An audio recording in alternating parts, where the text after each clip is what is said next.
Kasi, ano bang tinatayo-tayo mo dyan? Tulungan mo kaya akong magbaba ng mga gamit natin. Walang ibang gagawa nito kundi tayong dalawa lang. Kasi! Ano ba yun, Ma? Sigaw naman ang sigaw eh. Naka-headphones na ako, naririnig ko pa rin ang boses mo. Kung tulungan mo kaya ako dito. Hindi ka na prinsesa ngayon, kaya huwag kang umasta na may katulong ka pa. Si Mama naman eh. Tinitingnan ko lang ang bahay na titirhan natin. Sure ba kayo na ito na yun? Dito ako lumaki. Sa tanda ko ng ito, maliligaw pa ba ako dito? Buhati mo itong maleta at dalhin mo na rin sa may pintuan. Napaka-creepy naman ng bahay. Gano'n na ba katagal tong hindi natitirhan? Ilang taon na rin. Mula nang nag-asawa na kami magkakapatid, naiwan na to. Pero dahil pinapaalaga naman sa caretaker, maganda pa rin ang bahay. Sa kataon-taon, pinapaayos ni Kuya ang mga sira kaya talagang matibay pa to. Hay nako, nakatapak na naman ako dito. Bumabalik na naman ang mga alaala. Bakit ganyan ang reaksyon mo, Ma? Pangit ba ang mga alaala mo rito? Hindi naman. Mga alaala ng lolo at lola mo ang tinutukoy ko. Ma, baka naman may multo dito, ha? Kung may multo man dito, wala ka na magagawa pa doon. Wala na tayong ibang pang matitirhan, kaya magtiis ka. Bakit kasi inawi-away niyo pa si Tito Fred eh? Pinalayas tuloy tayo sa bahay nila. Dapat, pumayag ka na lang na doon tayo tumira sa silong ng bahay nila sa Manila. Di sana, nandun pa rin tayo. Kesa dito sa probinsya, no? Mukha tayong ipinatapon sa Iwahig, Ma. Iwahig ka dyan! Tumigil ka nga sa mga pinagsasabi mo, ha? Baryo lang ito sa probinsya. May tao pa rin nakatira dito. Pero pwede tayo maghanap buhay dito. Hindi na nga lang kagaya ng buhay natin sa Manila. Hindi ka na pwedeng maging maluho, ha? Ayusin mong buhay mo. Ako na naman ang nakita. Maayos naman kaya ang buhay ko. Nadadamay lang ako sa kamalasan nyo. Wala naman akong magawa kasi nanay ko kayo. Anong sinabi mo? Paduguin ko kayang bibig mo. Ako? Malas? Gusto mo talaga makakita ng minamalas sa tao? Ha? Ipakikita ko sa'yo ngayon. Lumapit ka dito. Ayoko nga. Bakit naman ako lalapit? Nakahanda na yung kamao nyo para manakit. Buhati mo na nga itong maleta. Puro ka dakdak. Puro ka reklamo. Hindi ka na lang magpasalamat sa buhay na meron ka. Oo na po. Magandang araw po sa inyo, Miss Gwen, at sa lahat ng inyong mga tagapakinig. Itago nyo na lang po ako sa pangalang Cassie. Sa Manila na po ako lumaki at nagkaisip. Doon na rin ako nakapagtapos ng pag-aaral. Pero nagbago ang buhay namin ng mama ko nang umuwi ang kapatid niyang panganay na si Tito Fred. Nagtatrabaho siya sa Saudi. At nang magdesisyong wag nang bumalik sa ibang bansa, bumalik na siya sa bahay nila sa Sampaloc, Manila. Doon kami dati nakatira ni Mama dahil pinaalaga sa kanya ang bahay na yon. Pero dahil gagamitin na nila, nagpa siya ang tiyuhin ko na ang silong ng bahay ang uukupahan namin. Dahil iuuwi na raw ang pamilya niya na nanirahan sa probinsya ng asawa niya. Hindi magkasundo ang mama ko at ang hipag niya. Matagal na nagdiskusyon sina Mama at Tito Fred. Hanggang sa hindi na talaga sila nagkasundo sa mga desisyon. Aaminin kong matigas ang loob at ulo ng mama ko. Hindi talaga siya papayag na makasama sa iisang bubong ang taong hindi niya kasundo. Yun ang dahilan kaya napilitan kaming umuwi ng Mindoro at tumira sa bahay ni na lolo at lola. Habang nagpapasok kami ng mga dala naming gamit sa loob ng bahay, napansin ko ang isang lalaking kaidaran ko. Napadaan siya at huminto sa tapat ng bahay. Palingalinga siya sa paligid na para bang may hinahanap. Hindi ko nagustuhan ang ginagawa niya kasi para siyang nagmamatsyag. Kaya lumabas ako para sitahin siya. Hoy, ikaw! Anong ginagawa mo dyan? Nagmamatsyag ka ba para magnakaw? Ano? Ha? Hindi ah. Bakit ka nagmamasid? Anong kailangan mo? Matagal na kasing bakante ang bahay na yan. Nagulat lang ako kasi may titira na. Nabili niyo ba yan? Ano bang pakialam mo, ha? Bakit ka ba nagtatanong? Ang mga ganyang gawain, may masamang balak. Hoy, taga Manila ako. Hindi mo na ako maluloko sa ganyang taktika. Baka bukas ng gabi o sa susunod, aakyatin mo na tong gate namin eh. Tapos, palihim kang papasok sa loob. O kaya, aakyatin mo ang bubungan at mananakot. Ano ko, aswang? Aba malay ko. Hindi nga ba? Patingin nga ng mata mo kung baliktad ako dyan. Ano ba, Ray? Bitawan mo nga pisngi ko. Uy, ang tulis-tulis ng kuko mo. Oh. Ikaw yata ang aswang eh. Aswang? Sa ganda ng kuko kong to? Hindi mo alam to? Fake nails to. Dukutin ko ang mata mo dyan eh, para hindi ka na makapanilip. Umalis ka na nga rito. Alis! Alis na. Taray-taray mo. Talaga? Huwag ka nagbabalik dito ha? Asa ka pa? Kasi! Nasaan ka na naman ba? Ay palagi na lang nawawala. Ilagay mo lang ang mga gamit mo sa kwarto. Walang iba maglalagay niyan.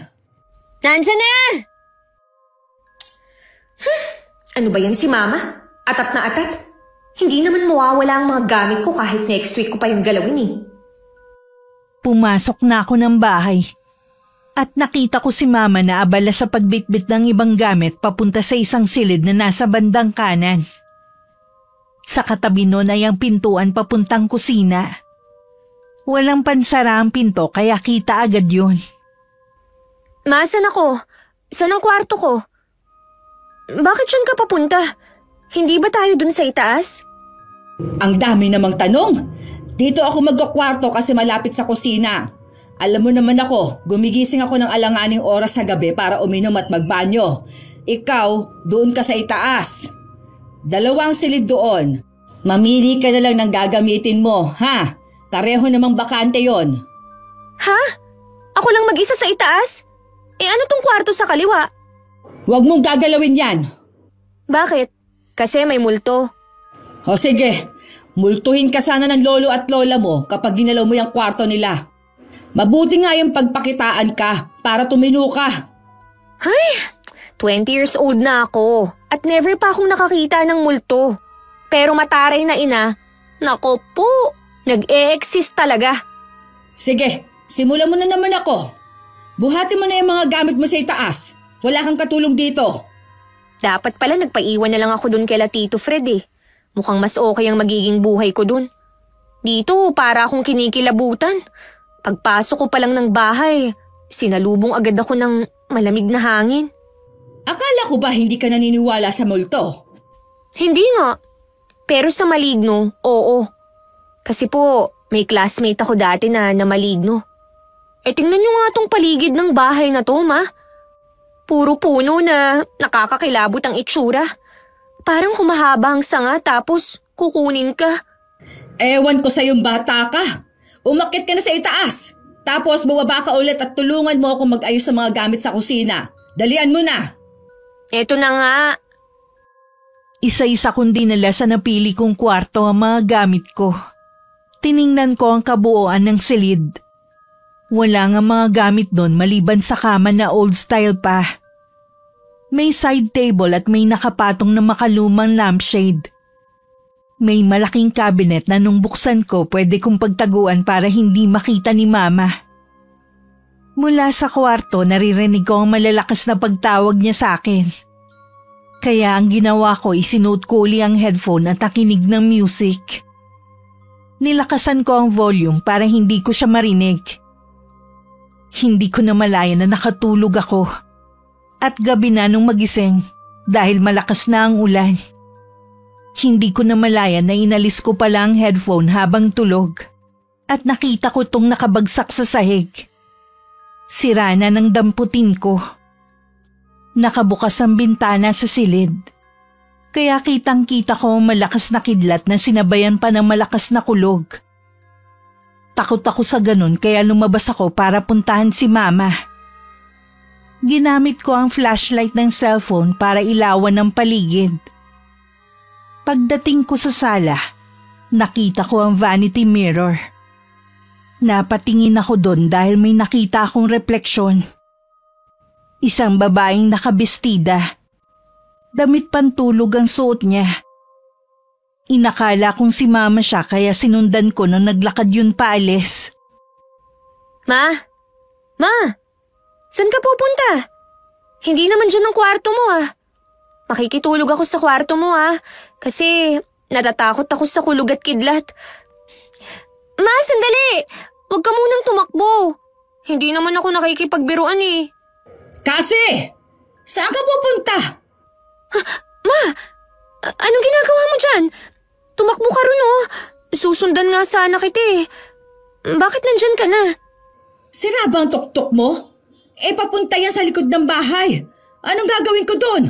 Galing ako sa kusina kasi kumuha ako ng tubig. Bakit pa pala ako tinatawag? Patulog naman sa kwarto mo. Sige na, Ma. May kulog tsaka kidlat Ang tanda-tanda mo na takot ka pa rin dyan? Hindi naman yun nawawala Tsaka, dagdagan mo pa na nakakita ako ng doppelganger mo. O ano naman yun? Nanggagaya yun ng itsura ng tao. O tapos? Tapos? Bakit natigilan ka? Wala po, Ma. Gawa-gawa ko lang yun para takutin ka. Nakalimutan ko, manhid ka nga pala. Sira ulo kang bata ka! Hayan, matulog ka na dyan. Bukas, marami tayong gagawin. Tinulugan mo ako habang nag-aayos sa mga gamit natin Bukas tatapusin natin yon. Tama po. Tapos itapon na natin yung vanity mirror sa sala. Ang pangit naman nun, Ma. Sige, itapon mo nang makakita ka ng multo. Ha? Paboritong gamit yon ng lola mo. Nung nabubuhay pa siya, ipinagdadamot niya yon. Ingat na ingat siya doon. Araw-araw niyang pinupunasan para linisin. Mahilig talaga sa salamin ng lola mo. Subukan mo itapon nang magpakita siya sa'yo. Hindi ako natatakot. Bukas talaga. Sige lang! Galit na galit si Mama sa akin kaya lalo ko siyang inaasar. Pero dahil sa lakas ng kulog at kidlat, pinilit kong matulog. Sumiksik ako sa kanya kaya lalo siyang nainis. Nagising ako kinaumagahan dahil narinig ko ang mabibigat na yabag sa labas ng silid. Pabalik-balik yun na para bang naiinis. Inakala kong si Mama yun pero nang bumiling ako paharap sa pinto, mukha ni Mama ang nakita ko. Sa sobrang gulat ko, naitulak ko siya dahilan para mahulog sa kama. Mataas pa naman ang kama na hinihigaan namin. Kaya dinig na dinig ko ang lagapak niya sa sahig. Ay, buwisit kang bata ka! Bakit mo ko tinulak? Sorry, Ma. Nagulat kasi ako sa mukha niyo Pagdilat ko, tutok na tutok sa paningin ko Akala ko kasi kayo yung naglalakad ng pabalik-balik sa labas. Tulog pa pala kayo? Sino yun? Ay, kung ano-ano na lang ang pinagsasabi mo. Tulungan mo nga akong tumayo. Nabalian yata ako ng balakang Heto po, abutin niyo ang kamay ko. Ma, mula nang magising ako sa kwarto ko, kung ano-ano na ang naranasan kong kababalaghan sa bahay na to. Hindi kaya totoong nagmumulto na si Lola? O kaya si Lolo? O pwedeng pareho naman silang dalawa? Baka ayaw niya tayong tumira dito. Kasi naman, napakabungangera niyo Ako? Bungangera? Kung pinuputulan kaya kita ng dila para hindi ka na makapagsalita. Lo, di pwedeng warning muna? Pumunta na nga tayo sa kusina at magluto ka ng almusal. May dala tayong tuyo, hindi ba? Iprito mo yon, tapos magsaing ka na. Ako? Oo alang sino? Wala na tayong katulong kasi Hindi ka na nakatira sa tiyuhin mong may katulong sa bahay para may utusan ka. Dito, kikilos ka na. Ayokong magprito, Ma. Masisira ang balat ko sa talsik ng mantika. Kayo na lang magluto. Ikaw? Ay, aray ko, Ma! Bakit naman kayo nananabunot? Bitiwan niyo nga ang buhok ko. Matatanggal ang anit ko sa paghatak niyo ng buhok talaga kita! Natigilan kaming pareho nang makarinig muli ng ingay na nagmumula sa kusina. Mabilis na kinuha ni Mama ang payong na nasa gilid ng silid, saka dahan-dahang lumabas. Bigla ko naalalang nakausap kong lalaki. Kaya naisip kong baka nga akyat bahay siya. Sumunod ako kay Mama at hinagilap namin ng magnanakaw. Pero wala kaming nakita. Sarado naman ang mga pinto at bintana. At walang bakas na may pumasok at lumabas. Pero may nakita ako.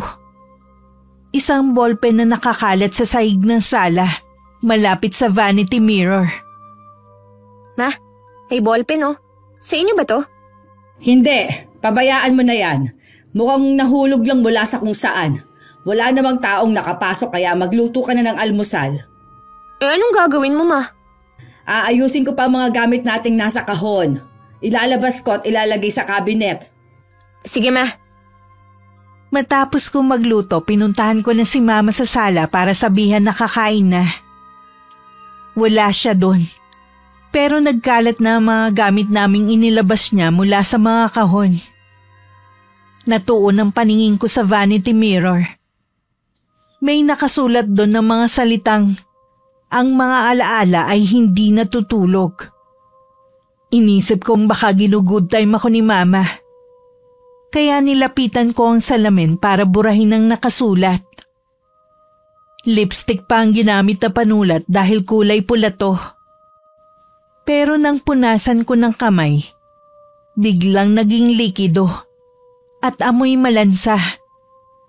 Parang dugo. Natigilan ako. Napatulala habang tinitingnan na umagos pababa ang likido.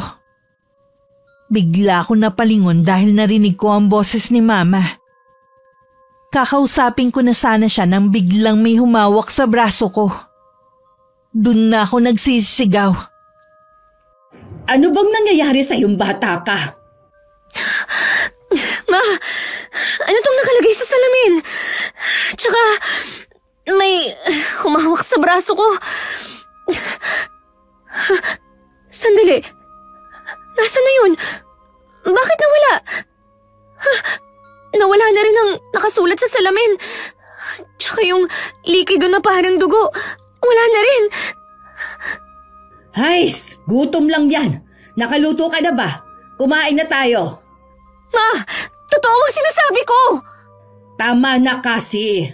Totoo man o hindi, wala ka namang ebidensya oh. Kung nariyan pa sa salamin ang sinasabi mo, maniniwala ako. Pero wala. Halika na sa kusina. Kumain na tayo. Tapos tulungan mo ako mag-ayos ng mga gamit. Marami-rami pa nga ayusin. Hindi ko kayang gawin na mag-isa. Ma, feeling ko ang creepy na talaga ng bahay na to eh. Wala bang mystery dito? Wala bang nangyaring hindi maganda rito noon? Kagaya ng mga pinapanood mong horror sa internet? Ay sus ko kasi. Kaya ka nagkakaganyan dahil sa kapapanood mo ng katatakutan. Tigil-tigilan mo na yan. Hindi naman nakakatulong sa buhay natin. Bukod sa pag-aayos sa mga gamit, iisipin pa natin kung paano tayo mabubuhay sa lugar na ito. Kasi pareho tayong walang trabaho. Kailangan nating pumunta sa bayan para maghanap ng trabaho doon. Pero ayoko pang magtrabaho, Ma. Kakagraduate ko lang, di ba? Akala ko ba ayos lang sa inyo na magpahinga muna ako? Hindi na pwede ngayon kasi. Gusto mo bang mamatay tayo dito ng dilat na mga mata dahil sa gutom? Kung ayaw mo maghanap ng trabaho, sige, dumito ka sa bahay. Kapag dainis sa'yo ang multo ng lola mo o kaya ng lolo mo, baka disiplinahin ka nila. Baka nga po nagmumulto na sila, Ma. Naku, parang ayoko nang tumagal dito. Kung meron kang alam na ibang matitirhan, dililipat tayo. Pero kung wala kang magagawa. Magtiis ka dito. Babalik na lang ako sa Manila. Hindi naman ako kasali sa tampuhan yun ni Tito Fred eh. Kaya tatanggapin ako nun ulit. At iiwan mo ako dito? Ganon? Napakawalang kwenta mo palang anak. Bakit talagang tuluyan kitang kalbohin ang hindi ka makalabas ng bahay? Makita mo! Kinagabihan, nagsusuklay ako ng buhok dahil katatapos ko lang maligo. Doon pa rin ako natulog sa silid ni Mama dahil ayoko munang umakyat sa kwarto ko. Kahit inis na inis si Mama sa akin dahil ayaw niyang may kasama sa kwarto niya, nagsumiksik talaga ako sa kanya. Hindi ako naniniwala sa multo. Pero nararanasan ko ang kababalaghan sa bahay ni Lola. Kaya hindi ko na alam kung ano ang paniniwalaan ko. Malalim na ang gabi at mahimbing ang tulog ko. Nagising ako dahil nakarinig ako ng iyak. Babae, kakaiba ang iyak niya. Parang punong-puno ng hinanakit at galit. Kasunod nun ay biglang naglaglagan ng mga gamit na di ko alam kung ano-ano ang mga yun at kung saan banda nangyayari. Pero pakiramdam ko, kahit saan parte ng bahay ko pakinggan ay naroon ng mga ingay. Mabilis ako napabalikwas at nakita ko si Mama na nakaupo sa sulok ng higaan. Nagro-rosaryo. Ma, narinig mo ba yun? Shh! Hindi pa ako tapos magdasal. Huwag ka maingay. Nagdadasal kayo? Ibig sabihin, narinig niyo rin ang mga narinig ko? Yung babaeng umiiyak? Yung parang mga gamit na nalaglag? Kasi, hindi ka talaga masabihan eh. Nakita mo nagro-rosaryo ako. Eh bakit nga kayo nagro-rosaryo, Ma? Hindi kasi ako makatulog. Alangan naman mag-Chinese garter ako. Parang hindi mo alam na ganito ang ginagawa ko para makatulog ah. Sus! Huwag niyo na nga akong lukohin, Ma.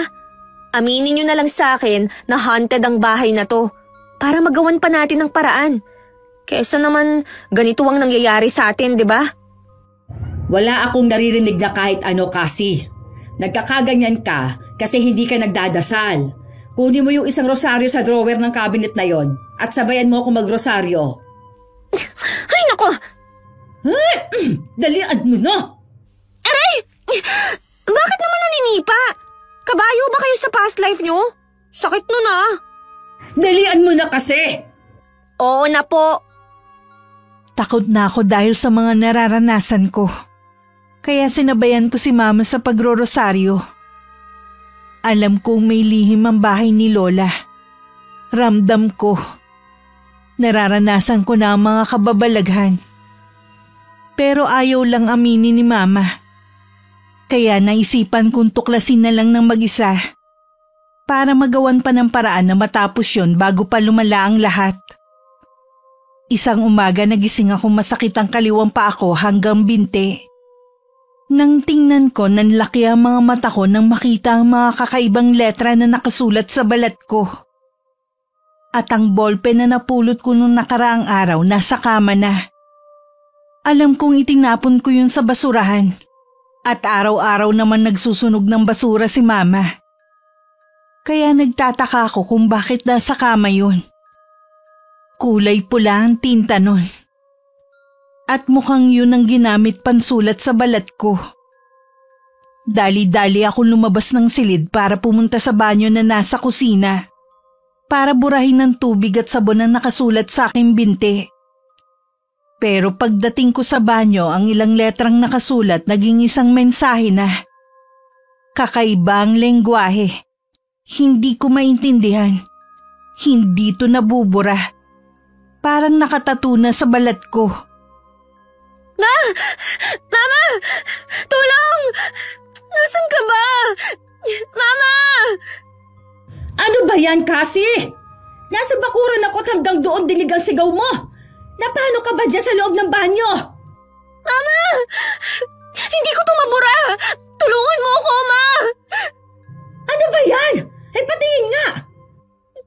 Eto, Ma! Ano itong nakasulat sa binti ko? Bakit akong tinatanong mo? Eh, ikaw ang nagpatato niyan. Sira ulo ka talaga. Tapos ngayon, iiyak-iyak ka at natatakot pang ganyan. Sinabi ko naman na sa'yo na huwag kang magpapatato, di ba? Katigasan talaga ng ulo mong pinairal mo. Ma! Hindi ako nagpatato ng ganito. Itong butterfly lang sa likod ko ang tattoo ko. Eh, saan galing yan? Hindi ko nga po alam, Ma. Pagising ko, nandyan na.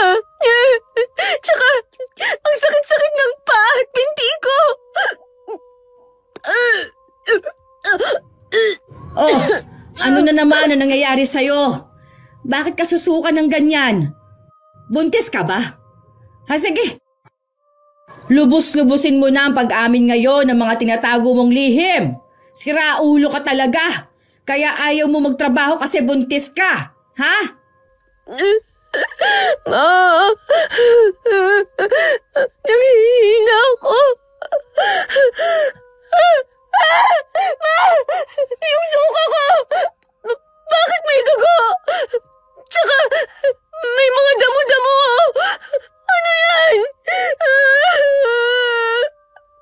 Teka, ano ba ang kinain mo, ha? Bakit nga ganyan yan? Kadiri ka naman, bata ka. Hindi pa naman tayo nagluluto ng gulay dahil hindi pa tayo namimili. Puro lang dilata ang niluluto natin,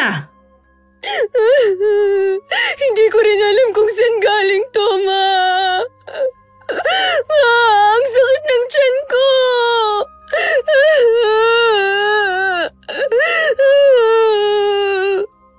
Sandali, at kukuha ako ng tubig sa kusina. Nagpahinga lang ako buong maghapon dahil sa sama ng pakiramdam. Pero hindi ako mapakali kung ano-ano ang naiisip ko.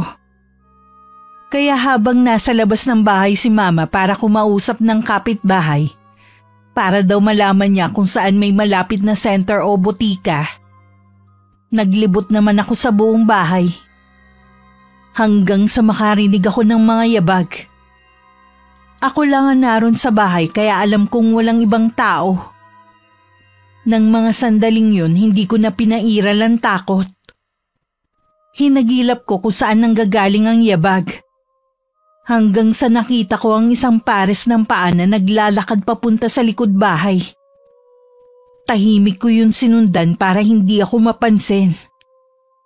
Nagtataka ako kung sino siya at kung anong ginagawa ng babaeng yun sa bahay namin. Ilang beses akong kumura para alamin kung totoo ba ang nakikita ko dahil baka kasi multo. Pero malinaw talaga siya sa aking paningin. Nakarating kami sa likod bahay. Pumasok siya sa isang silid at sinarado ang pinto. Nagmadali akong lumapit para maghanap ng sisilipan na butas. Pero bago ako makasilip, natigilan ako dahil sa mga sigawan sa loob. Isang lalaking halata sa boses ang edad na kaedaran ni Mama.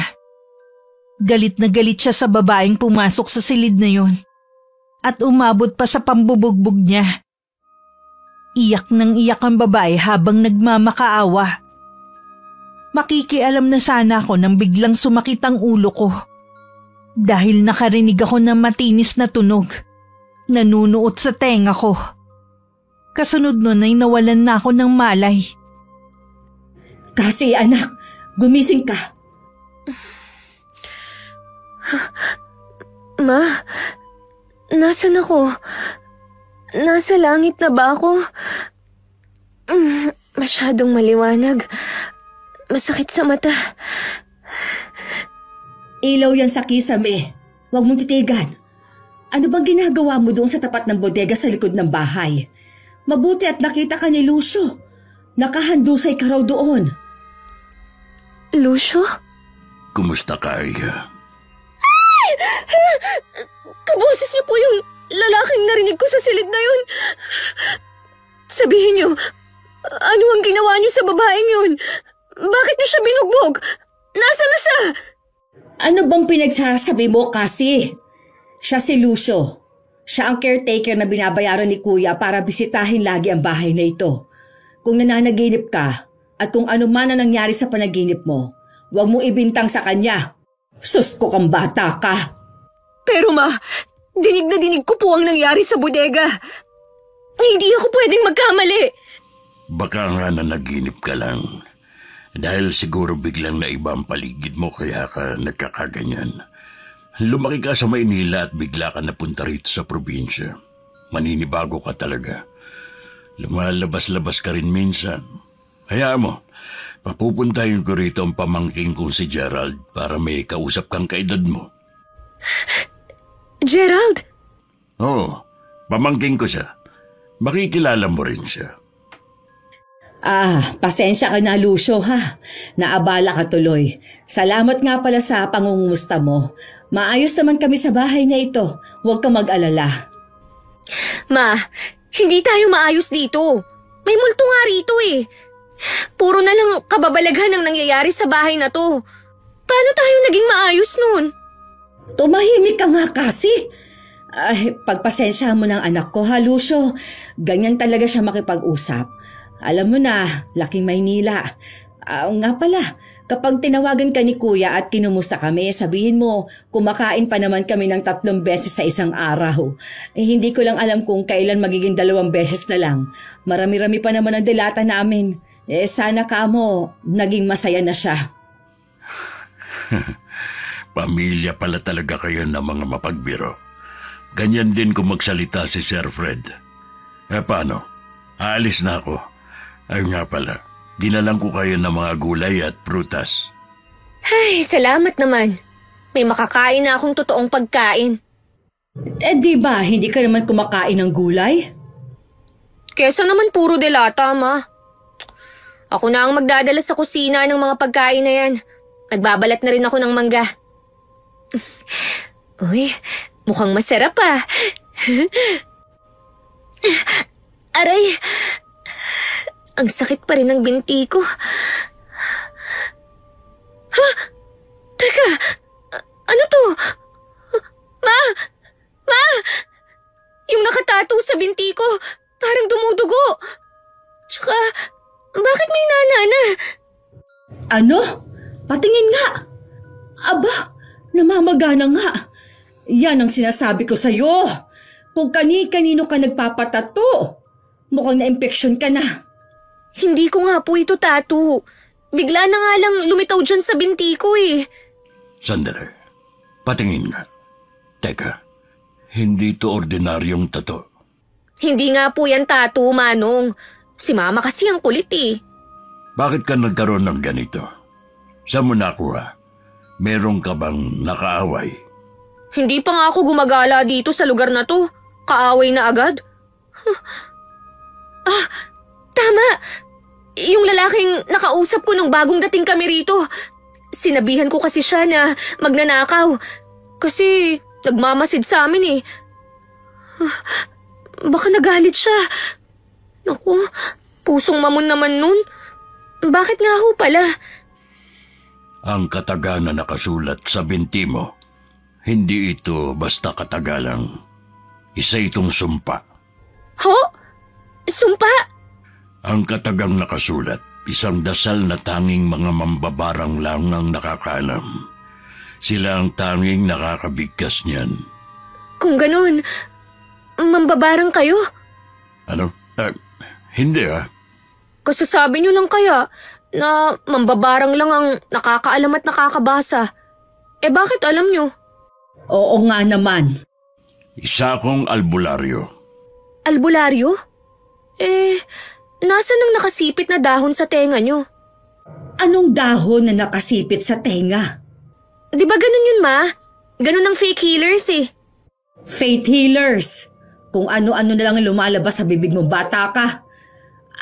Nga pala, Lucio, kung ano man yung tumubo dyan sa binti ng anak ko paano maaalis yan? Galit. Galit ang dahilan kung bakit siya nilagyan ng sumpa. Hindi ko masasabi ang paraan ng pagtanggal kung hindi ko naman malalaman ang punot dulo nito. Kahit ako, hindi ko rin ho alam. Nangyari lang ito dito sa bahay na to. Kaya Ma, aminin niyo na lang kasi na may misteryo ang bahay niyo na to. Para matapos na ang lahat. Baka ikamatay ko pa to, May. Barang na to, oh. Sumpa-sumpa na ang topic.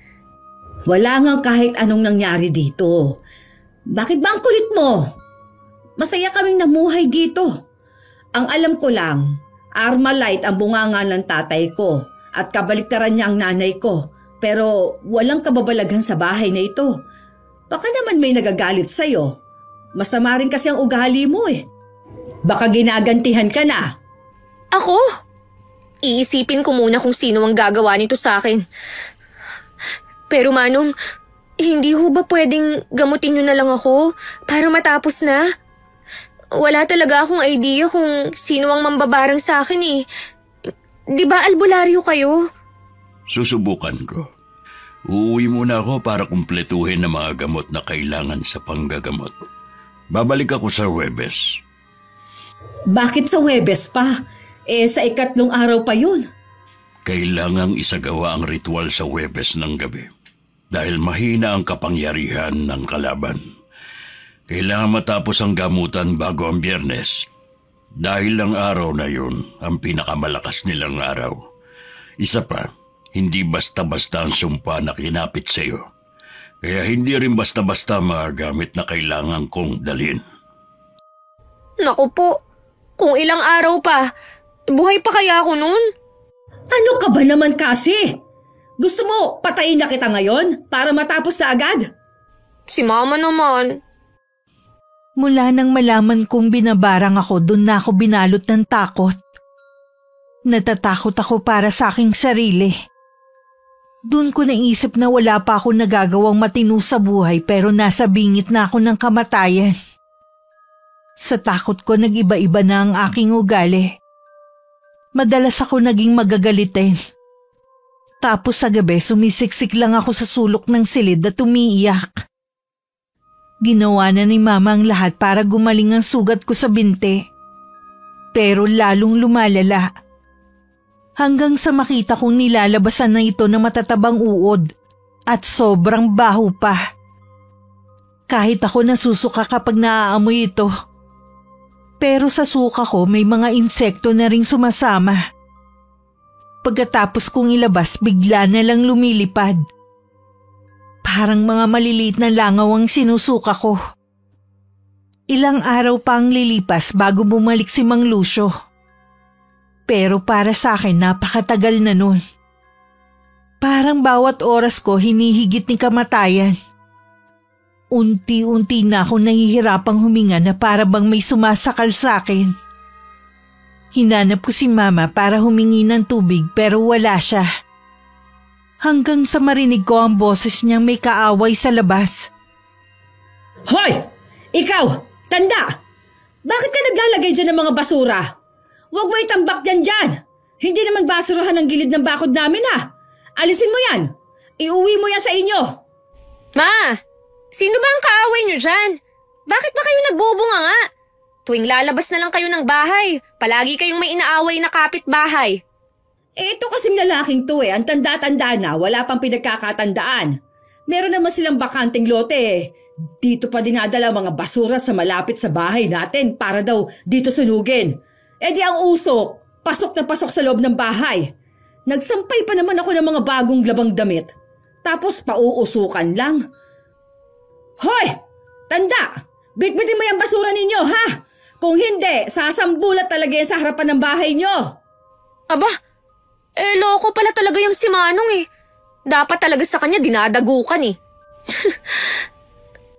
Pero ma, pabayaan nyo na nga siya at mukhang kinulang sa utak. Ikuha nyo na lang ako ng tubig, ma. Aray, ang tiyan ko, hinahalukay na naman. Tubig? Bakit ba hindi ka makapunta sa kusina? Ma, hindi nga ako makalakad ng maayos Kayo kaya ang maglakad ng ganitong magang-maganang paa. Tapos, may malaking sugat pa na hindi gumagaling-galing. Nariyan na! Pagkapasok ni Mama ng bahay, dumiretso siya sa kusina. Sinilip ko naman sa bintana ang lalaking kaaway niya. Nakita kong inis siyang umalis habang dala ang supot ng basura. Maya-maya napalingon ako kay Mama dahil bigla na lang siyang sumigaw. Takot na takot siya at natataranta. Narinig ko pa ang ilang mga gamit sa kusina na naglaglagan. At ang iba pinagahagis niya na parang may kaaway. Kahit hirap ako sa paglakad, pinuntahan ko siya para tingnan kung ano nangyayari.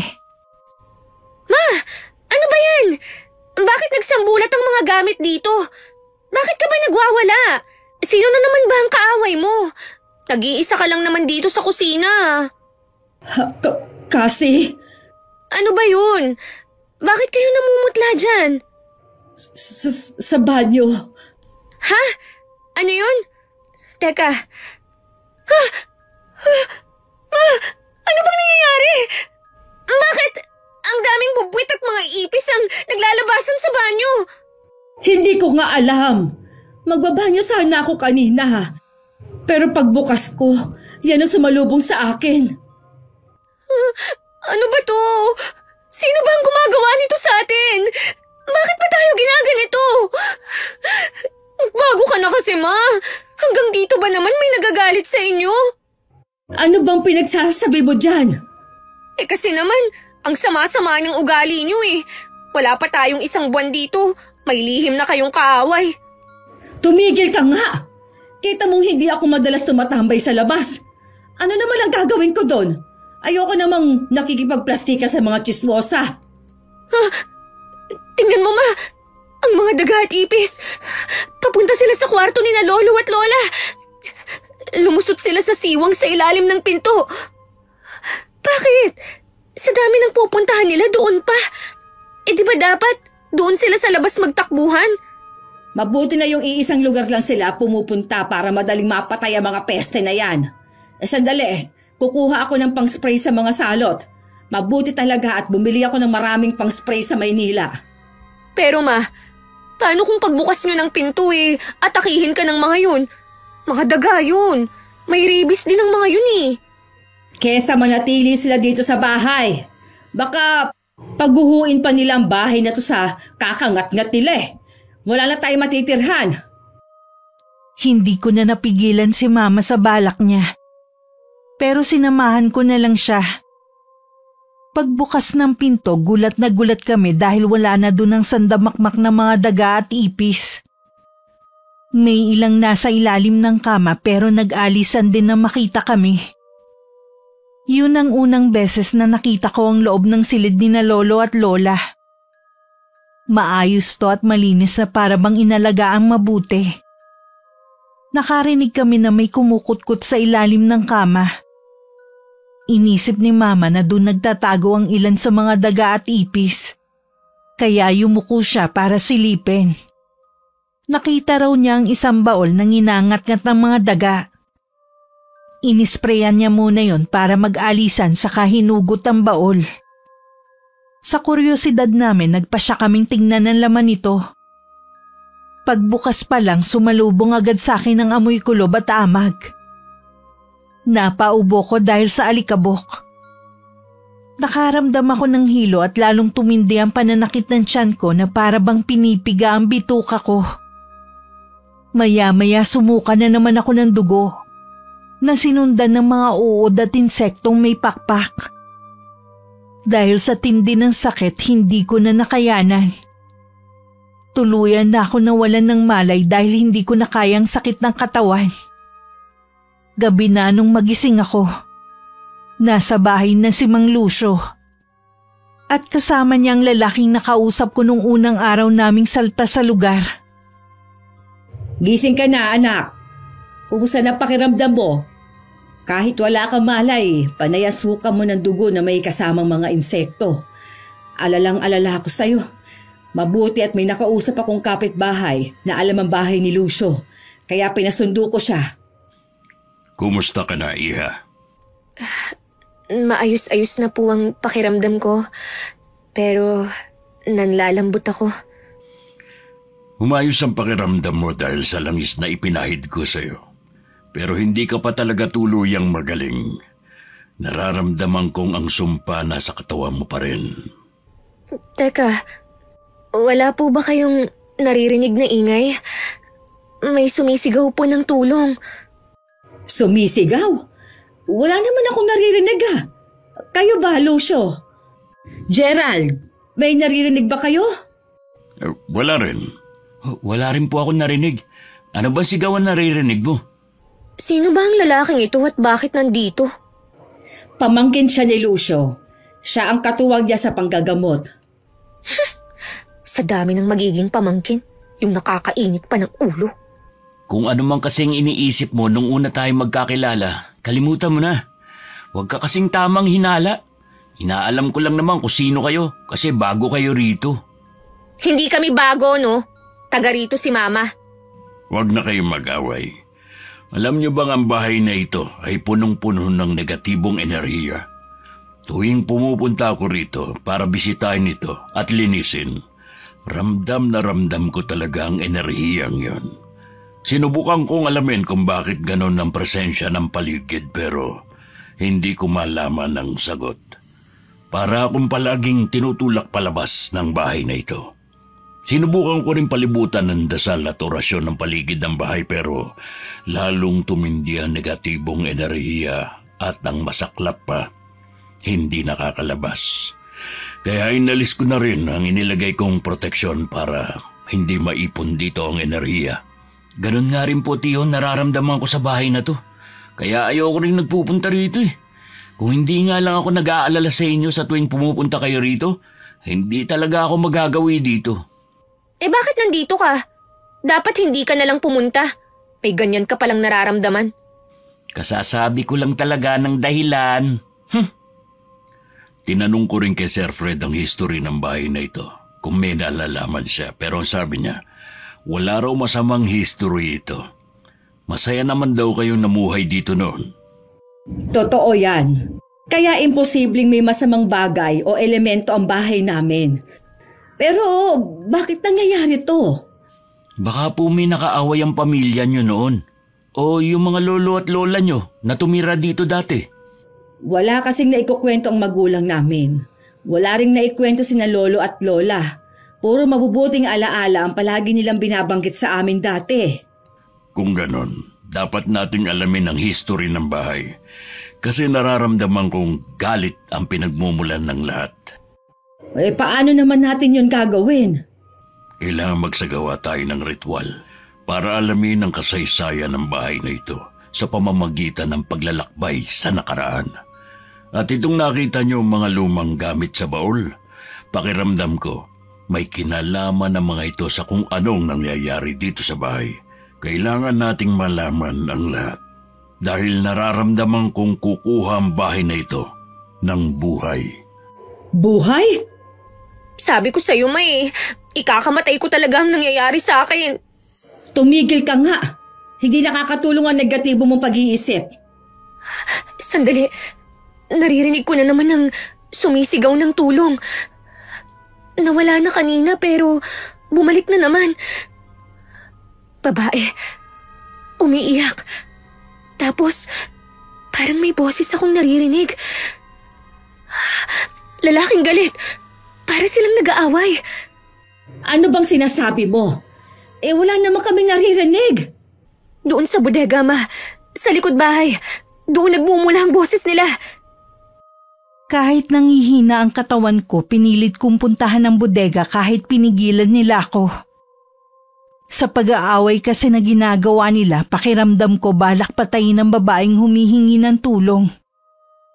Nakasunod sila Mama sa akin habang papunta ako sa bodega. Hinayaan ako ni Mang Lucio na puntahan yun. Sa paniniwala niyang may nilalang na ginagamit ako para iparating ang lihim ng bahay ni Lola. Habang papalapit ako sa bodega, palakas ng palakas ang pag-aaway at bugbugan. Pahina ng pahina ang paghingi ng saklolo ng babae. Hanggang sa hikbi na lang ang naririnig ko. Hinawakan ko ang doorknob para awatin ng lalaking nananakit sa babae. Pagbukas ko ng pinto, nakita ko ang lalaking ginagahasa ang babaeng kaidaran ko. Napatakip ako sa bibig dahil sa pagkabigla. Pagkatapos mabilis akong lumapit para saklolohan ng babae. Itinulak ko ang lalaking nasa edad 40 na. Saka ko nilapitan ng babae. Pero nang hawakan ko siya sa braso, bigla siyang sumuka ng dugo na may kasamang mga uod at insektong may pakpak. Sumambulat yun sa akin dahilan para mapasigaw ako. Kasi! Ano ba yan? Ano ba nangyayari sa'yo? Sumusuka ka na naman ng dugo at insekto. Lucio, tulungan mo ang anak ko. Tulungan niyo siya! Pinapatay niya siya! Hindi ka namin maintindihan kasi.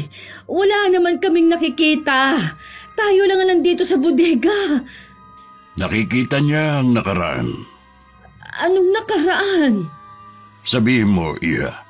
Ano pa ang nakikita mo? Ang lalaki! Hahampasin niyo ng pala ang babae! Tulungan niyo ako! Masakit!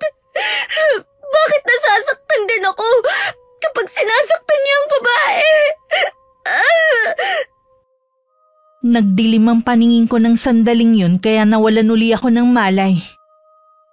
Paggising ko, ikinuwento ko pa sa kanila ang mga nakita ko na akala kong panaginip. May dumating na isang babaeng kaidaran din ng lalaking nakita ko.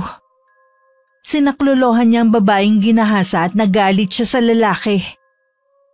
Ang babaeng yun ang sumalo ng tama ng pala para sa dalaga. Dahil hindi na kinaya ng katawan ko ang mga pangyayari, dinala ko ni Mama sa kwarto para magpahinga. Pagkatapos nagpunta siya sa kusina dahil maghahapunan na.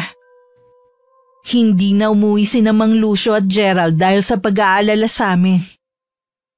Napansin ko ang katawan ko ay kung ano-ano ang nakalagay. May suot akong rosaryo sa leeg. Meron din nakapulseras. Bigat na bigat ako sa nakapatong sa akin tiyan ng magising. At nalaman kong Biblia pala yun. Nang alisin ko, nakaramdam ako ng kaginhawaan. Maya-maya nakarinig ako ng boses ng babae na parang nagdadasal. Pero ibang lengguwahe at paulit-ulit ang sinasabi niya. Nanunuot sa tenga ko ang boses niya. Sobrang sakit dahilan para sumigaw uli ako ng malakas. Tumakbo sila Mama palapit sa akin. Kasi, ano nangyayari? Mauubusan ka na ng lakas dahil sa kasusuka mo. Mas malaki na mga uod na inilalabas mo. Ngayon, meron na rin mga bulate. Pati ang sugat mo sa binti. Nilalabasan na rin ng mga ganyan. Tulungan niyo ang anak ko. Parang awa mo na, Lucio. Tulungan mo ang anak ko. Hindi tumatalab ang orasyon ko sa kanya. Malakas ang barang. Gerald, ihanda mo mga gamit. Kailangang isagawa natin ang pagre-ritual ngayon. Ngayon na po. Bukas pa ang Biyernes, Tiyo. Kailangan nating palitawin ang kalaban. Kailangan nating malaman kung sino ang bumabarang sa kanya. Hindi na niya kakayanin kung paaabutin pa ng bukas. Pero... Gawin mo na! Kailangan ng anak ko na maggamot. Hindi mo ba nakikita ang itsura niya? Ha? Maawa ka! Maawa kayo sa kanya! Ang sakit ng ulo ko. Tulungan niyo ako. Parang sasabog ang ulo ko. Tulong! Uminom ka muna ng tubig, anak. Labanan mo sila. Manalig ka sa Diyos. Hindi sila magtatagumpay. Ma, lalong sumakit ang ulo at tiyan ko. Hindi ko na kaya. Ang boses ng babaeng nagdadasal nanunuot sa tenga ko. Parang gustong sumabog ng ulo ko, Ma. Papahiran ulit kita ng langis. Hawakan mo tong Biblia. Ayoko yan! Ilayo mo sa akin yan! Bakit ba ako ginaganito? Ano ba ang kasalanan ko? Ano ba? Kasi, bakit ganyan ang boses mo? Tumitirik ang mga mata mo at namumula na. Anong nangyayari, Lucio? Kargado na siya. Anong kargado? Hindi kita maintindihan. Hindi na siya yan. Tignan mo at inihagis niya ang Biblia. Kasi, anong ginagawa mo? Huwag mong alisin ang rosaryo sa leeg at kamay mo. Huwag mong gawin yan, anak. Hindi ko to kailangan. Ang init-init nito. Napapaso ako. Ayoko nito. Naku po, pinatid niya ang rosaryo. Nagwawala siya. Sinasaktan niya ang sarili niya. Kasi, tigilan mo yan. Huwag mo sugatan ang sarili mo! Ang sakit ng sugat ko! Ang sakit! Huwag kasi! Kailangan natin siyang igapos. Tulungan mo ko. Kunin mo ang lubid na hinanda natin kanina. Igapos natin siya sa higaan. Pakawalan niyo ako! Papatayin ko kayong lahat! Kayo ang dahilan kung bakit ako naghihirap! Bakit ako? Bakit ako ang sinasaktan niyo? Ako ang biktima dito! Ako! Pakawalan niyo ako! Mga hayop kayo!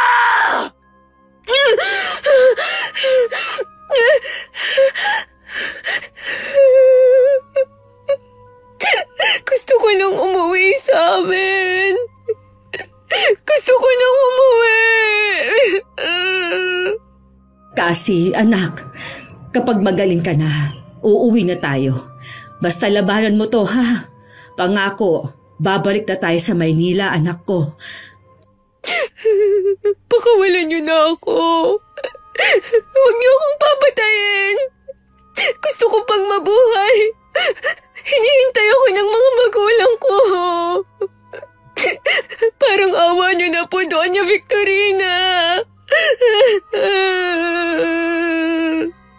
Doña Victorina? Anak, ako ang nanay mo. Sino bang sinasabi mong yan? Ang alam ko lang na may ganyang pangalan ay si Lola. Huwag mong sabihin na. Tama ka. Hindi na ang anak mo ang nasa katawan niya. Ha? Sino na? Yan ang aalamin natin. Ang nangyaring yun, sabi sa akin ni Mama, sinapian daw pala ako ng kaluluwang ligaw. Pagkatapos ko raw magwala, bigla akong nahimatay. Matapos pahiran ng langis ni Mang Lucio at dasalan. Wala akong alam nun. Basta ang huli kong natatandaan, may boses ako naririnig na para bang nagsasagawa ng ritual. Ilang minuto rin daw ang tumagal bago ko iwanan ng sumapi sa akin. Pinagpahinga lang ako ni Mang Lucio kasi pagod na pagod ako. Pawis na pawis. Gutom at uhaw pero walang tinatanggap ang tiyan ko. Gabing-gabi na nun na magsimulang magsagawa ng ritual si Mang Lucio. Para daw alamin kung ano ba talaga ang nangyayari sa akin. Sinuob niya rin ako gamit ang platong lusa at usok ng kandilang puti.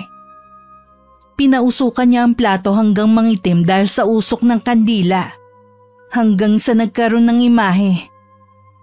Isang may katandaang babaeng may hawak ng libro at krus na nakabaligtad ang imaheng nakita namin. Walang mukha yun. Bulto lang ng tao. Pero nagtataka ako kung bakit sabi ni Mama kilala raw niya kung sino ang lumitaw sa suob. Namukhaan raw niya ito. Kahit wala naman talagang mukha ng tingnan ko. Kinalkal ni Mama ang mga lumang gamit ng lola ko na nasa baul. Doon nakita namin ang isang maliit na bag. Naroon ang mga lumang litrato na pinagsama-sama na para bang itinago talaga. Nakita namin ang litrato ng babaeng lumabas sa imahe ng suob. Ganong-ganong posisyon nito sa litrato. Ang sabi ni Mama, lola raw niya to. Si Lola Victorina. Kinalkal pa niya ang baol. At tumambad na nga sa amin ang mga gamit na kakaiba. Sabi ni Mang Lucio, mga gamit daw yun ng isang mambabarang. Naguguluhan ako. Mambabarang si Lola? Kung mambabarang siya, sino ang binarang niya? At bakit nadadamay ang anak ko? Hindi natin malalaman ang sagot. Wala nang nakalagay sa baol na makapagsasabi pa ng mga nangyari noon. Ano ang kailangan natin gawin ngayon? Paano gagaling si Cassie? Ano ito? Tignan niyo po, may nakabalot ng tela. Saan mo nakuha yan? Tinuklap ko po yung ilalim ng baol. Kasi nakita kong may nakaalsa. Akala ko nasisira na yung ilalim pero nung iangat ko, may tabla pala at sa ilalim nun, nakatago ang telang itim na ito. Merong laman sa loob, parang makapal na libro. Patingin ako. Ito po. Isa itong journal. Nakasulat sa salitang Latin ng mga nilalaman. Nandito rin ang kataga na kagaya ng nasa kanyang tato. Po, patingin nga po. Eto. Oo nga, ganyan-ganyan ang nakasulat sa binti ko. Ito ang libro na naglalaman ng mga sikreto kung bakit balot ng hiwaga at negatibong enerhiya ang bahay. Sandali at babasahin ko. Marunong kang magbasa niyan? Oo naman po. Albularyo po si Tio. Alam niya ang mga lingwaheng ginagamit ng mga mambabarang o mangkukulam. Kasi kung hindi niya alam yun, hindi niya kaya magpagaling ng mga biktima nila. Sa bagay. Nakasaad sa journal na meron nga siyang binarang. Ang sabi dito, taniman ng sumpa ng manahimik, bigyan ng pasakit. Kung magpumilit na lumaban, buhay ang kapalit. Ano po ang ibig sabihin nun? Sandali. Pagdating dito sa mga sumunod na pahina, nag-iba na ang sulat kamay. Mukhang natapos ang pagsusulat ng isang tao sa 10 pahina at sa mga susunod, iba na ang sumulat. Narito ang sinasabi dito sa 11 pahina. May barang sa laman. Hindi ito basta-basta natatanggal. Kailangang harapin ang pinagmulan, gamutin ng galit, palitan ng pag-ibig at kapatawaran. Mukhang malalim po ah. Paano natin hahanapin ang pinagmulan ng lahat? Sa bodega. Doon ako laging dinadala. Sa tuwing pumipikit ako, nararamdaman kong hinahatak ako papunta doon. Dahil sa sinabi ko, nagpa siya si Mang Lucio na pumunta kami doon. Dinala nila ang mga gamit sa pagre-ritual. Pagbukas pa lang ng pinto ng bodega, sinalubong kami ng malamig na hangin. Nagtayuan ang balahibo ko sa katawan. Para akong niyakap ng malamig na nilalang. Winisikan ni Mang Lucio ang loob ng bodega ng holy water habang nag-uusal ng dasal. Napahawak agad ako sa aking leg kasi parang may sumasakal sa akin. Napapikit ako at muntik mabuwal. Pero naagapan akong saluhin ni Mama. Nang dumilat ako, wala na sila sa tabi ko. Ako na lang ang nasa bodega. Biglang may marahas na umatak sa akin. Dahilan para mapaupo ako sa gitna ng mga nakasinding itim na kandila. Naririnig ko ang yabag sa likuran ko. Naglalakad siya papunta sa aking harapan. Nang magkaharap kami, nanlaki ang mga mata ko dahil sa kaharap ko ay ang babaeng nakita namin sa larawan. Ang lola ni Mama. Nanlilisik ang mga mata niya habang nakatingin sa akin. Galit na galit siya habang pinagsasabihan ako. Dapat daw ay nanahimik na lang ako. Hindi na raw sana ako nagsumbong pa. Dahil daw sa ginawa ko, muntik nang mabahira ng reputasyon ng kanilang pamilya. Isa lang naman daw akong katulong na walang silbi. Sumagot ako at lumaban sa kanya pero sa isang salita lang niya, bigla akong nanghina. May kapangyarihan siya. Nagdasal siya gamit ang ibang lengguwahe at dun na ako pinahirapan ng husto. Anak, lumaban ka. Huwag mong hayaang matalo ka niya. Magpakatatag ka. Kayanin mo. Magdasal ka kasi. Hindi kita naturuan kung paano magdasal. Pero gamitin mo ang puso mo. Makikinig siya. Humingi ka ng tulong. Sabihin mo, iligtas ka niya, anak. Hindi ako makahinga. Nasusunog ang balat ko. Pinapaso niya ako ng kandila. Ano? Sinong gumagawa niya sa'yo? Sabihin mo. Hindi ka naman pinapaso ni Lucio. Winiwisikan ka lang ng holy water. Tama na. Ayoko na. Masakit. Anak ko, tatagan mo pa. Nasa gitna ng kasalukuyan at nakaraan ng anak mo. Naririnig natin siya. Dumadaing. Pero ang spiritual niya nasa nakaraan. Nakikipaglaban siya sa mambabarang na nagpapahirap sa kanya. Ano? Ibalik mo siya! Parang awa mo na! Hindi ko alam kung anong mangyayari sa kanya. Baka mapahamak siya. Ano ba ang dapat nating gawin? Siya lang ang makapagliligtas sa sarili niya. Gerald, Po, tiyo? kumuha ka ng palangganang may tubig. Kailangan ko siyang sunduin doon. Dahil kapag hindi siya nakabalik, baka pati siya ay mamatay. Opo, Kumuha ka na rin ng asin. sige po. Paano mo siya susunduin? Astral projection. Ihiwalay ko ang spirito ko sa katawan. Kailangan ko lakbayin ang nakaraan kung saan dinadala ng mambabarang ang iyong anak. Kailangan ko siyang sunduin doon dahil tiyak na papatayin siya. Kung ang lola ko ang mambabarang, bakit niya papatayin si Cassie? Hindi pa naman sila nagkikita dahil magkaiba ang panahon nila. Ito na rin ang paraan para malaman ko ang katotohanan. Narito na po yung palangganang may tubig at saka asin. Makinig ka, Gerald. Huwag na huwag mong hahayaang mamatay ang kandilang sinindihan natin kahit na ano ang mangyari. Kapag may maramdaman kang mabigat na enerhiya, wisikan mo agad ng holy water kasabay ng dasal na tinuro ko sa iyo. Po? Ako po? Wala po akong alam sa ganyan, tiyo. Alam mo na ang lahat. Hindi mo lang nagagawa pa. Ito na ang panahon para gawin mo ito. Hindi ba't gusto mo maging kagaya ko? Naku, on the spot training naman to. Pero wala naman po ako magagawa. Gagawin ko po ang lahat, tiyo, para matapos na ito. Mabuti. Isa pa, sa oras na mapansin mong hindi na maayos ang aking lagay, ibuhos mo sa akin ng tubig. Yan ang magpapabalik sa akin sa panahong ito. Opo. Isaboy mo na ang asin palibot sa aming dalawa. Sige po.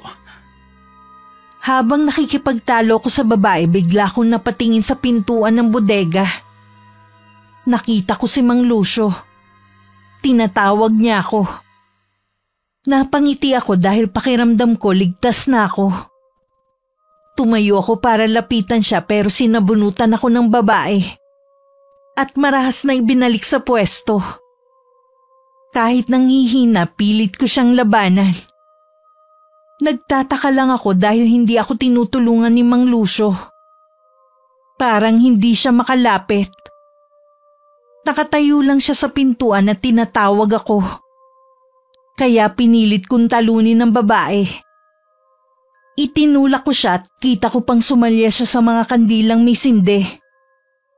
Pagkatapos dali-dali akong tumakbo palapit kay Mang Lucio. Nang hawakan ko ang kamay niya, bigla na lang may malakas na hangin na tumulak sa amin. Pagdilat ko, nasa bodega uli ako. Pero sila mama na ang kasama ko. Hawak pa ni Mang Lucio ang kamay ko habang humahagod siya ng hangin. Tangan naman ni Gerald ang palanggana habang nakatingin kay Mang Lucio na basang-basa ng tubig. Anak, kumusta ka na? Maayos na bang lagay mo? Mabuti at nakabalik ka. Salamat talaga kay Lucio at nasundo ka niya. Ma, wala na akong alam sa nangyayari. Bakit parang kung saan-saan ako napupunta? Nakita ko yung babaeng nasa picture. Galit na galit siya. Papatayin niya ako, Ma. Umalis na tayo dito. Natatakot ako. Oo, anak. Masiguro ko lang naligtas ka na. Aalis na tayo dito. Hindi ba pwedeng ngayon na tayo umalis? Pakiramdam ko, bawat oras, nababawasan ang buhay ko. Binabarang niya ako, Ma. Ang mga paa ko, hindi ko na maigalaw. Ha? Namamaga na rin ang kabilang binti mo. At nagsisimula na rin magkaroon ng mga sugat kagaya sa kabila. Ano tong nakasulat sa binti mo? Ano yan? Patingin. Diyos ko po. Bakit? Ano po yan? Ibang sumpa na ito. Nakipagkasundo na siya sa dyablo para ibigay ang buhay mo. Ma!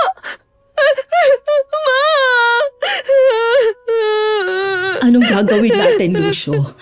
Hindi pwedeng mamatay ang anak ko. Bakit siya binabarang ng lola ko? Bakit?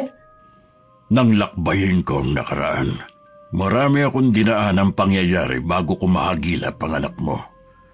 Ang asawa ni Doña Victorina may ginahasang katulong noon. Nagsumbong ang dalaga sa kapitan, pero dahil matalik na kaibigan ng pamilya ang kapitan, sinabi nito sa pamilya ni Doña Victorina ang nangyari. Mambabarang siya. Dahil sa galit niya sa ginawang kahihiyan ng dalaga, pinarusahan niya ito, isinumpa. Pinahirapan sa pamamagitan ng barang. Pero, bakit nadadamay ang anak ko sa nangyayari noon? Ang sumpang ginawa niya, konektado sa lahi ng dalaga. Buong angkan hanggang sa kaapu-apuhan ay tatamaan ng sumpa. Ganon katindi ang galit ng ginang sa dalaga. Kasi hindi lang siya sa kapitan nakapagsumbong, pati sa pamilya at angkan niya. Kumalat ang nangyari at pinagchismisan sila noon. Ang ginawa ni Doña Victorina, lahat sila pinatay sa barang. Ma, bakit ako? May kinalaman ba ako sa angkan ng babaeng kinahasan ng lolo mo noon? Hindi ko alam. Pero, teka, baka may makapagtuturo sa atin mula sa mga gamit ng lola mo. Titignan ko uli isa-isa mga larawang nasa baul. Nasaan ang journal? Baka may nakasulat din doon. Kinalkal namin lahat ng mga gamit ni Lola, pati ang mga nasa kwarto. Wala kaming nakitang konektado. Pero naisip ni Mama na tingnan ang mga gamit niya. May isa kasing photo album na tinago niya. Mga picture nila ni Papa. Namatay si Papa nung 5 taong gulang pa lang ako. Nagkasakit siya ng matindi noon, sabi ni Mama. Hindi nagawang lunasan ng mga doktor ang sakit niya. Malubha na kasi ang sakit niya sa baga bago dinala sa doktor. Inilihim daw yun ni Papa. Nakiusyoso ko sa mga gamit na itinago ni Mama. Yun din ang unang pagkakataon na makakita ko ng mga larawan ni Papa. Hanggang sa... Ma, Ano yon? tingnan niyo po to. Sino ang babaeng to? Yan ba? Ang sabi ng papa mo, kapatid daw yan ng lolo niya, pero namatay sa sakit. Siya po! Hindi ako pwedeng magkamali. Siya ang babaeng pinahihirapan ni Doña Victorina. Ano? Siya ang babaeng nakikita kong pinubugbog sa bodega at ginahasa ng asawa niya. Mahaba lang ang buhok dito sa picture pero kamukhang kamukha niya, Ma. Diyos ko! May dugo nga ako ng babaeng yun. Kaya pala ako nadadamay. At saka, kaidaran ko siya. Kaya rin siguro, nabubuhay uli ang kwento sa bahay na to. Dahil konektado ang lahat. At dito rin naganap ang mga pangyayari. Ibig sabihin, mamamatay rin ba ako, Ma? Hindi ako papayag. Sabi naman ni Lucio, mapipigilan kapag nalaman na kung saan nagsimula ang lahat. Magagawa niyang putulin ang sumpang ito. Hindi ako papayag na madamay ka dito. Pero Ma... Anak, makinig ka. Ano man ang sumpang inilagay ni Lola, mababali yon ang pananampalataya. Basta magtiwala ka lang sa kanya. Naiintindihan mo ba? Ma, natatakot po ako. Hindi. Kaya natin ito, anak. Hindi kita pababayaan. Nandito lang ako. Gagawin ko ang lahat para mailigtas ka. Hapon ng Huwebes. Naggagayak na ng mga gagamiting pang-ritual sina Mang Lucio at Gerald. Nagahalo ang nararamdaman kong kaba at takot. Nakaupo lang ako sa sofa dahil hindi ko na nga maigalaw ang aking mga paa. Pinapanood ko lang sila sa ginagawa.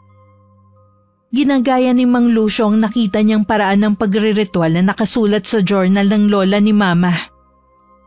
Habang pinapanood ko sila, nararamdaman ko na ang pagkahilo. Hindi ko alam kung dahil lang ba nahihilo ako o talagang nangyayaring nagpapatay-sindi ang ilaw sa kisame sa sala kung saan kami naroon. Naramdaman ko rin ang malamig na hangin. Nakakarinig ako ng mga kaluskos na hindi ko malaman kung saan nanggagaling. Dahil palipat-lipat ang tunog sa bawat parte ng bahay. Alam kong naririnig na rin ni Mang Lucio yun.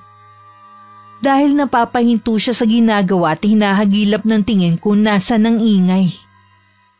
Gusto kong sumigaw sa takot pero lalo akong hindi makagalaw. Ang mga kandilang itinulos nila ng pabilog sa gitna ng sala ay namamatay ang apoy matapos sindihan.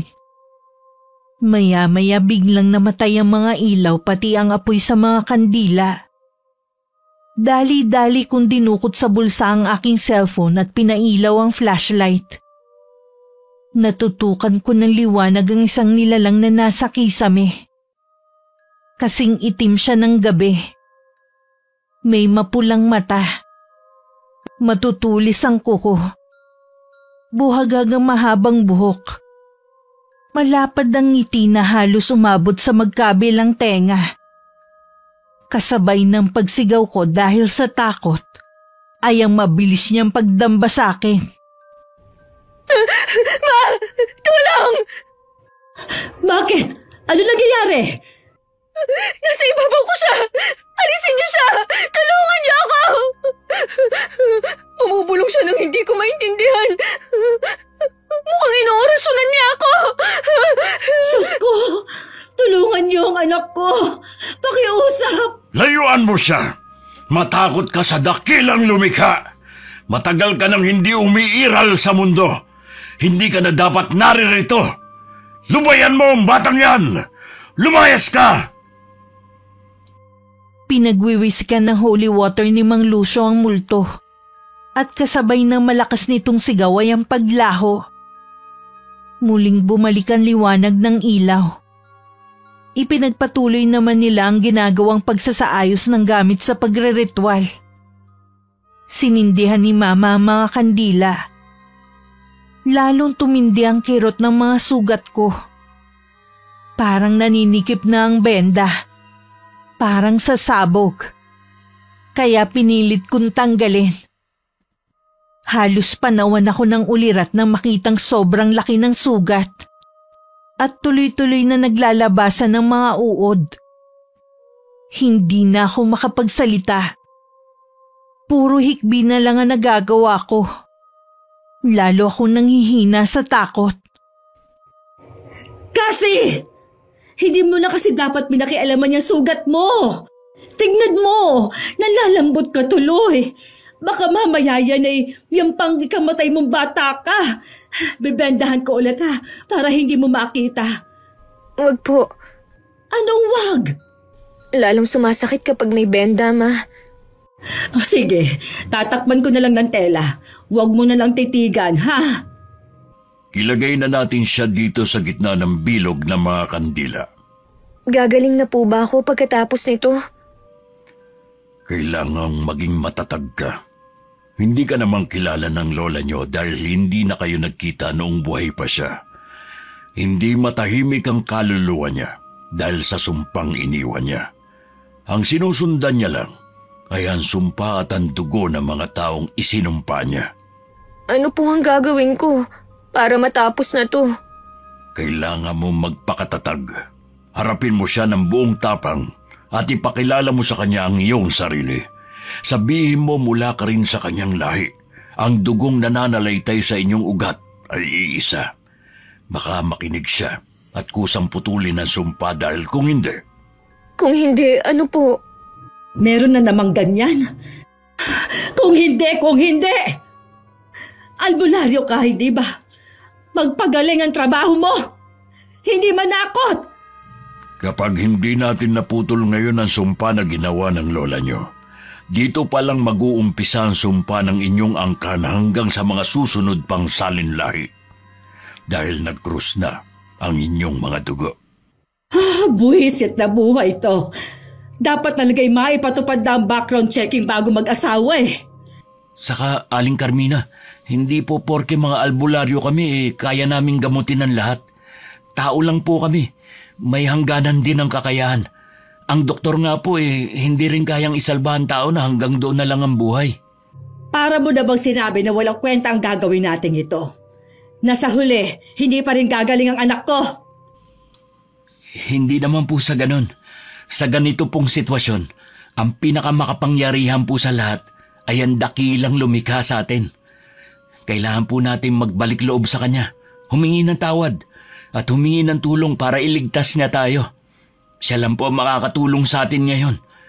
Kami po, mga kasangkapan lang po niya. Huwag na kayong magtalo. Kailangan natin magkaisa. Multo ng isang mambabarang ang kalaban natin dito. Kahit multo na lang niya ang narito, malakas pa rin ang kapit ng sumpa. At mas malakas ito nung mamatay siya. Paano po ang gagawin natin? Ang gagawin natin, palilitawin siya. Nakita niyo ang asin na nakaguhit na bilog sa sahig sa bandaron? Kailangan siyang maikulong doon. Kapag nasa loob na siya, hindi siya makakaalis. Pwede na siyang kausapin hanggang sa siya na ang kusang magtanggal ng sumpa. Paano? Kung hindi siya makinig? Meron naman ho kaming plan B. Kaso hindi po pwedeng sabihin yun. Kasi ang multo po nakakarinig din yan. Nag-iisip, kapag nalaman nila ang plano natin, pwede silang gumawa ng paraan para matalo tayo. Kaya ihanda na lang po natin ang ating sarili. Kasi sa oras na lumitaw siya sa ating paningin, yung kanina na itsura niya, mas nakakatakot pa siya doon. Tumigil ka na, Gerald. Hindi nakakatulong ang sinasabi mo. Lalo mo silang tinatakot. Simulan na natin ang pagre-ritual. Opo. Binuklat uli ni Mang Lucio ang journal. Binasa ang ilang nakasulat doon. Ang sabi niya, yun daw ang mga orasyon na sinambit noon habang isinasagawa ang pagbibigay ng sumpa. Pero ngayon sasambitin daw niya ng pabaliktad. 3 ulit niyang ginawa ang pagbasa. Habang si Gerald naman ay nagwiwisik ng holy water sa buong bahay.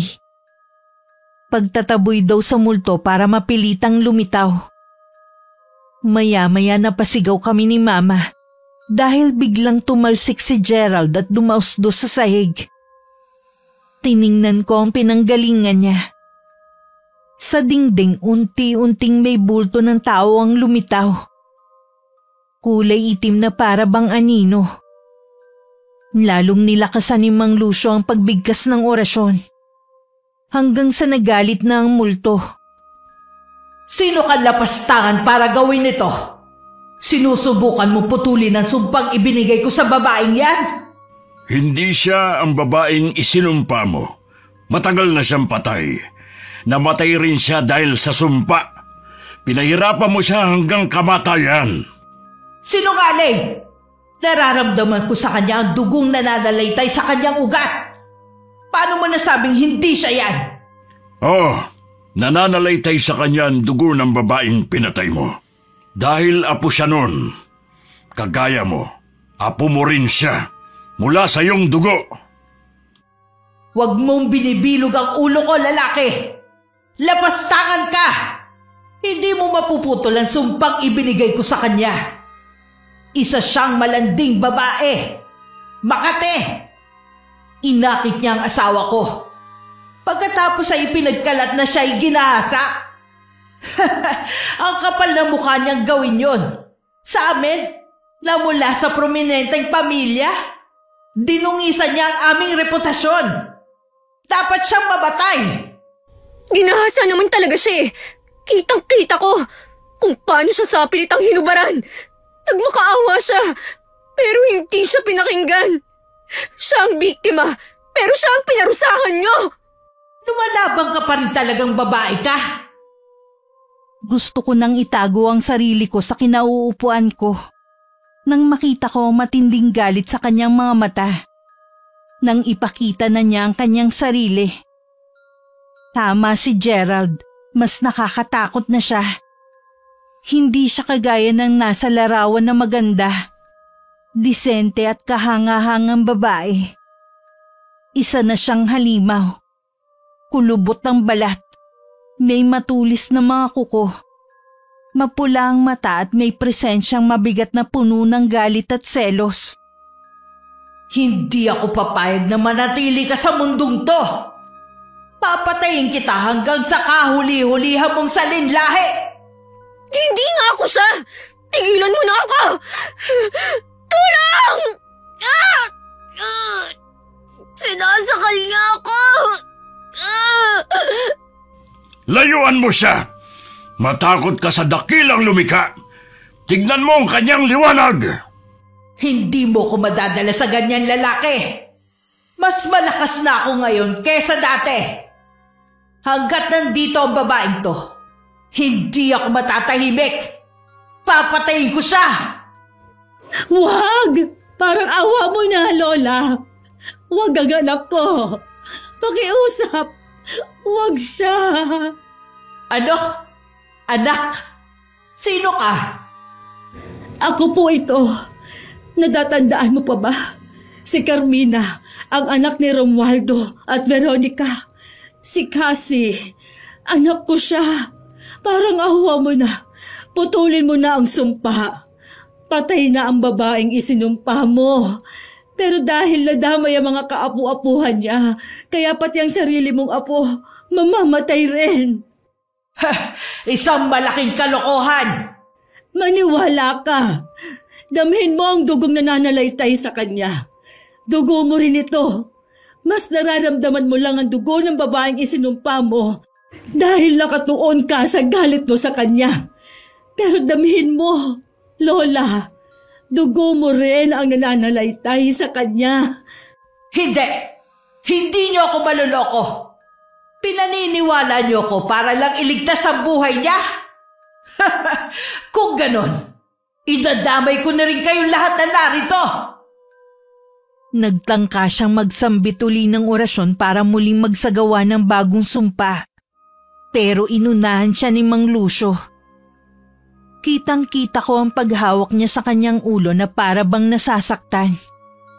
Sumisigaw siya. Galit at pilit na lumalaban. Pero hindi niya magawang sambitin ang kanyang orasyon dahil sa pagkalito. Malakas kasing sinasambit yun ni Mang Lucio ng pabaliktad. Hanggang nakita kong napaluhod na siya dahil sa panghihina. Ang galit niya ay unti-unting naging mahikbe. Hanggang sa humagulgol. Lapastangan siyang babae. Kinuha niya loob naming lahat. Mabait, masunurin, pero meron palang masamang balak.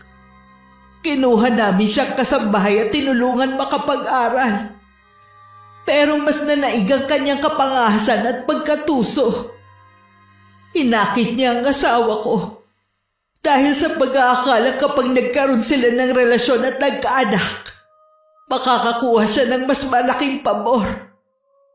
Ginawa nilang tagpuan ng imbakan ng mga pagkain. Doon sila gumawa ng milagro. Sa tuwing wala ako. Pero ang kataksilan nila hindi maitatago kailanman. Huling-huli ko siya sa pambubuyo at pang-aakit sa asawa ko. Oo, pinagsamantalahan siya dahil kasalanan niya rin naman yun. Pero ang sakit na idinulot niya sa akin nandito pa rin, sa puso ko. At dinagdagan pa niya dahil sa pagkakalat na dapat ay isa na lang lihim ng pamilya. Napakasama niya! Lola, ilang dekada na po ang lumipas. Wala na kayong lahat. Natapos na ang buhay ninyo dito sa lupa. Alam kong pagod ka na. Ang tagal niyo na rin kinimkim ang lahat. Kapag hindi niyo magawang magpatawad, hindi kayo makakatawid ng payapa. Patuloy kayong makukulong dito. Maghihirap ang mga taong may dugo ng bawat naging sangkot sa lahat. Higit sa lahat, kami na mga mula rin sa lahi ninyo, nadadamay na. Paano naman po kami?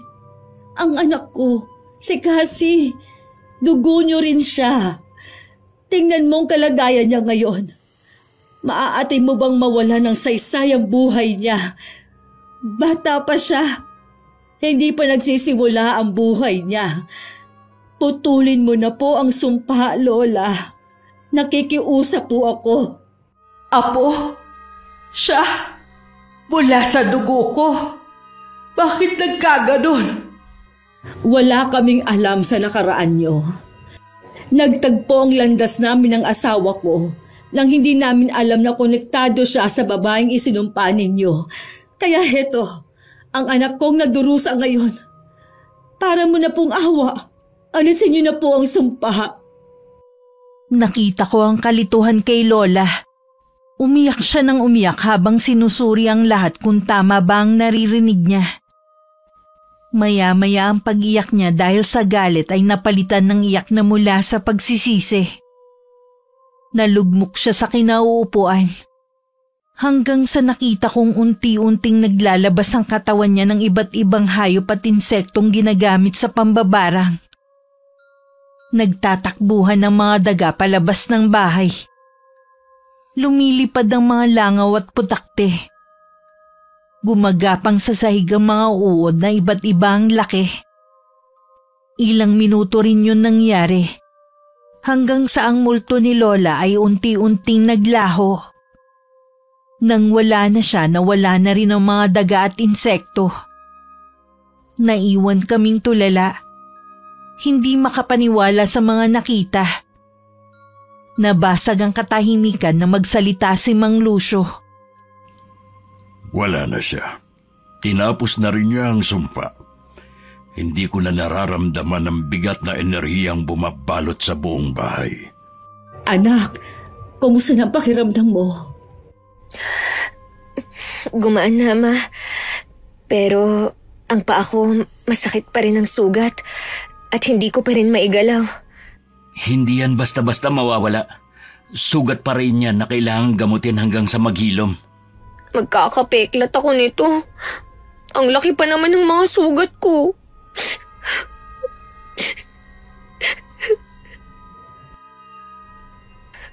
Hindi na ba siya babalik? Buti talaga naniwala siya. Hindi man siya maniwala, sa palagay ko, napagod na rin siyang manatili dito sa mundo. Kaya nagpasya na rin siyang tapusin ang lahat. Ramdam ko sa kanya ang pagod. Pero nung maisiwalat niya lahat, napakawalan niya ang galit at bigat ng damdamin niya. Sa tingin ko, isa rin yun sa kanyang hinihintay. Ayaw niyang tumawid kung ang puso niya puno ng negatibong enerhiya. Kailangan niya lang maiparating sa iba ang kwentong siya lang ang nakakaalam. Dahil ang kumalat noon ay ang kwento ng dati nilang kasambahay. Naiintindihan ko na ngayon ang lahat. Malinaw na. Bakit? Naguguluhan ka ba dati? Chismoso ka lang yata eh. Kailangan kong gamutin ang sugat mo para maghilom na yan. Tapos, itong mga gamit ng lola nyo, kailangan ng sunugin para wala nang maiwang bakas ng kahapon. Wala nang negatibong enerhiya ang mahatak para hindi na mabalutan ang bahay na ito. Ginawa namin ang lahat ng sinabi ni Mang Lucio. Sa likod bahay, dun namin sinunog ang mga gamit mula sa silid ng lola ko. Wala kaming iniwan kahit isa. Lalo na ang baol ng mga gamit ni Lola Victorina. Habang pinagmamasdan ko ang apoy sa mga nagliliyab na gamit, nakaramdam ako ng presensya mula sa bodega. Lumingon ako at nakita ko ang kaluluwa ng babaeng dating kasambahay ni na Lola Victorina. Nakatanaw siya sa mga gamit na sinusunog. Nang makita niya ako, napayuko siya. Ramdam ko ang pagkapahiya niya. Doon ko nalaman na tama nga ang mga kwento ni Lola Victorina. Siya ang nagsasabi ng totoo. Dahil naramdaman ko sa babaeng yun ang pagsisisi at kahihiyan. Dahil sa kasinungalingang ipinagkalat niya nun sa lugar na yun. Sinunog na rin namin ang mga gamit sa bodega. Pakiramdam ko kasi may natira pa doon na pinamahayan ng mga lihim. Kahit sinabi ni Mama na ang mga gamit doon ay hindi nakabilang sa mga naiwang gamit ng lola namin, pinasunog ko pa rin. Maraming salamat sa lahat ng tulong ninyong magtiyuhin, ha? Kung hindi dahil sa inyo, patay na ang anak ko ngayon. Ma, paulit-ulit talagang sabihin yan. Baka gusto mo na talaga akong mamatay. Kapag naririnig ko yan, para akong hinahatak sa hukay. Ikaw na lang ang gumagawa ng takot mo. Kung kailan tapos na ang lahat, saka ka naman natatakot ng ganyan. Mula ngayon, huwag ka na magkakape ha. Pakialam mo ba? Baka pati pagkakape ko, ipagbabawal mo rin. Pwede sige, magkape ka na magkape hanggang mangitim ka. Huwag mo na lang sasamahan ng gatas yung kape mo ha. Masama yun. At bakit naman? Kasi ang gatas, pampalakas. Ang kape, pampanerbiyos. Kaya bawal magsama. Bahala ka, ikaw rin. Baka ang iinumin mong kape, lumabas pa dyan sa sugat mo. Sira ulo. Gerald, halika na. Malis na tayo. Bitbitin mo na yung mga gamit. Opo, tiyo. O sige, mauna na kami sa inyong dalawa, ha? Mag-ingat kayo. Tatawagan ko na lang si Sir Fred para itanong kung itutuloy pa ba ang paglilinis ko sa bahay na ito. Nandyan na naman kayo, di ba? Pwede ka pa naman maglinis dito kapag wala kang ginagawa. Hindi rin naman namin kayang linisin ang ibang parte ng bahay kagaya na lang ng bubong. Pag-iisipan ko. Siya nga ho pala, hindi ba albularyo kayo? Bakit po pala kayo nagtatrabaho dito bilang caretaker? Wala ba kayong kinikita sa panggagamot at pagtataboy ng multo? At saka sa pakikipaglaban sa mga mambabarang kagaya ni Lola? Hindi naman ako naniningil sa mga ganong bagay. Kawang-gawa ang tawag doon. Kapag tinawag ka sa ganong serbisyo, ang tawag doon, calling. Ha? Sige po. Tinawag na, calling pa. Salamat po uli sa tulong nyo. Ay sige, alis na kami. Tara na, Gerald. Opo. Kunin mo. Ano to? Dahon ng bayabas. Alam ko. Anong gagawin ko kako dito? Panglanggas ng sugat mo. Bagong tuli ka, di ba? Sira ulo ka talaga. Aray ko, binti ko. Sumakit tuloy. Huwag ka nang babalik dito ha, buwiset! Tama na yan. Halika na sa loob ng bahay. Ama, kanina nakita kong may inabot ka kay Mang Lucio. Ano yun ha? Nakasobre pa. Love letter ba yun? Love letter ka dyan. Pera ang laman nun. Pera? Akala ko ba hindi siya nagpapabayad? Ilang araw natin siyang inabala kasi. Saka, kailangang may maiabot ka sa mga ganyan na kahit magkano lang. Kasi kung wala raw, nagkakasakit sila. Tama. Baka nga sumakit ang tiyan nila. Kasi gutom sila. Wala silang pera eh. Umiiling akong sumunod kay Mama papasok ng bahay. Napahinto ako saglit at pinagmasdan ang kabuuan nito. Noon ko lang napansin na maganda pala ang bahay ng lola ko. Maaliwalas. At puno ng mga kwentong mula noon ay iningatan ko na sa aking puso. Ang bawat ipinamama ng ari-arian, may mga kwentong hindi na ipamana. Pero matutuklasan mo ng kusa. At ang kwento ng bahay namin, alam ko, ito ang pinakakakaiba sa lahat. Marami pong salamat sa inyong pakikinig sa aking kwento. Muli po ako si Cassie. More power po sa inyong channel, Miss Gwen. Wakas.